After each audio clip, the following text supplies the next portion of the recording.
ഒരമ്മ തൻ്റെ മകൻ്റെ വിശപ്പ് കാണാൻ കഴിയാതെ ദൈവത്തോട് പ്രാർത്ഥിച്ചു.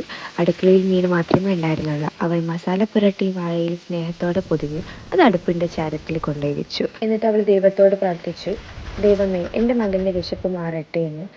അല്പസമയത്തിന് ശേഷം ആ പൊതി തുറന്നു നോക്കിയപ്പോൾ അതിൻ്റെ സുഗന്ധം, അതിൻ്റെ രുചി അത്രയും അത്ഭുതം സൃഷ്ടിച്ചു. കണ്ടോ, ഇതാണ് ഉമ്മമാരുടെ പ്രാർത്ഥനയുടെ ശക്തി. അവരൊന്ന് നമുക്ക് വേണ്ടി അറിഞ്ഞു പ്രാർത്ഥിച്ചു കഴിഞ്ഞാൽ നമ്മുടെ ഏതൊരു സിറ്റുവേഷനും നമുക്ക് മനോഹരമാക്കി തരാൻ പറ്റും ദൈവത്തിന്.